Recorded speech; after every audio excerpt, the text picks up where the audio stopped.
RSS ಗೀತೆಯನ್ನ ಹಾಡಿರುವಂತಹ DK ಬಗ್ಗೆ ಪ್ರಿಯಾಂಕ್ ಖರ್ಗೆ ಏನಂದ್ರು ಗೊತ್ತಾ? ಡಿಕೆ ಆರ್ಎಸ್ಎಸ್ ಗೀತೆಯನ್ನ ಹಾಡಿದ ಬೆನ್ನಲ್ಲೇ ಆ ಘಟನೆಯ ವಿರುದ್ಧ ಖರ್ಗೆ ಆಕ್ರೋಶ.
ಆರ್ಎಸ್ಎಸ್ಗೆ ತಾಗಿದಂತಹ ಗಾಳಿಯೂ ನನಗೂ ಸೋಕಬಾರದು ಅಂತ ಹೇಳಿ ಪ್ರತಿಜ್ಞೆ ಕೈಗೊಳ್ಳಿ ದೇಶವಾಸಿಗಳಿಗೆ ಕರೆ ಕೊಟ್ಟಂತಹ ಸಚಿವ ಪ್ರಿಯಾಂಕ್ ಖರ್ಗೆ.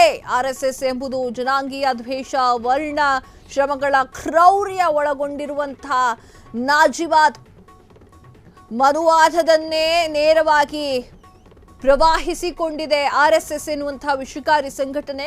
ಕಾಂಗ್ರೆಸ್ ಪಕ್ಷವು ಎಂದಿಗೂ ಕೂಡ ಶತ್ರುವಾಗಿಯೇ ಕಾಣುತ್ತದೆ ಅಂತ ಹೇಳಿರುವಂತಹ ಪ್ರಿಯಾಂಕ್ ಖರ್ಗೆ ಆರ್ಎಸ್ಎಸ್ ಸಂವಿಧಾನಕ್ಕೆ ಶತ್ರು, ಆರ್ಎಸ್ಎಸ್ ಐಕ್ಯತೆಯ ಶತ್ರು, ಆರ್ಎಸ್ಎಸ್ ರಾಷ್ಟ್ರ ಧ್ವಜಕ್ಕೆ ಶತ್ರು, ಆರ್ಎಸ್ಎಸ್ ರಾಷ್ಟ್ರ ಗೀತೆಗೆ ಶತ್ರು, ಆರ್ಎಸ್ಎಸ್ ಏಕತೆಗೆ ಮತ್ತು ಸಾರ್ವಭೌಮತೆಗೆ ಶತ್ರು. ಸಂಘ ಪರಿವಾರದ ವಿರುದ್ಧ ಕಟು ಶಬ್ದಗಳಿಂದ ಗುಡುಗಿರುವಂತಹ ಪ್ರಿಯಾಂಕ್ ಖರ್ಗೆ ಬ್ರಿಟಿಷರೊಂದಿಗೆ ಕೈ ಜೋಡಿಸಿ ಭಾರತ ವಿರೋಧಿಯಾಗಿ ನಡೆದುಕೊಂಡಿತ್ತು ಆರ್ಎಸ್ಎಸ್. ಸ್ವತಂತ್ರ ನಂತರ ಐಕ್ಯತೆಯ ವಿರೋಧಿ ಚಟುವಟಿಕೆಗಳನ್ನು ಹೆಚ್ಚಿಸಿತ್ತು ಆರ್ಎಸ್ಎಸ್. ಸಂಘ ಪರಿವಾರದ ಮೇಲೆ ನಿಷೇಧ ಹೇರಿದ್ದು ಸರ್ದಾರ್ ವಲ್ಲಭಾಯ್ ಪಟೇಲ್ರು. 1948ರ ಫೆಬ್ರವರಿ 4ರಂದು ಪಾಟೀಲ್ರು ಹೊರಡಿಸಿದಂತಹ ಪ್ರಕಟಣೆಯನ್ನು ನೆನ್ಪು ಖರ್ಗೆ. ವೀಕ್ಷಕರೇ, ಈ ಹಿಂದೆ ನಮಸ್ತೆ ಸದಾ ವತ್ಸಲೆ ಮಾತೃಭೂಮಿ ಅಂತ ಹೇಳಿ ಸದನದಲ್ಲಿ ಸೌಂಡು ಮಾಡಿದಂತಹ ಡಿಕೆಯ ವಿರುದ್ಧವಾಗಿ ಮಾತನಾಡಿರುವಂತಹ ಪ್ರಿಯಾಂಕ್ ಖರ್ಗೆ ಒಂದೇ ಪಕ್ಷದವರು ಸಾಕಷ್ಟು ವಿಚಾರವನ್ನು ಆಗಲೇ ಹೇಳಿದೆ ನಾನು.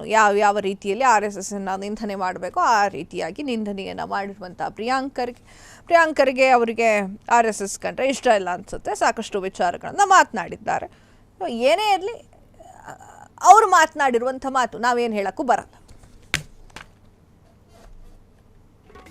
ಕ್ಷಣ ಕ್ಷಣದ ಸುದ್ದಿಗಳಿಗಾಗಿ ಫ್ರೀಡಂ ಟಿವಿ ಸಬ್ಸ್ಕ್ರೈಬ್ ಮಾಡಿ, ಲೈಕ್ ಮಾಡಿ ಹಾಗೂ ಫಾಲೋ ಮಾಡಿ.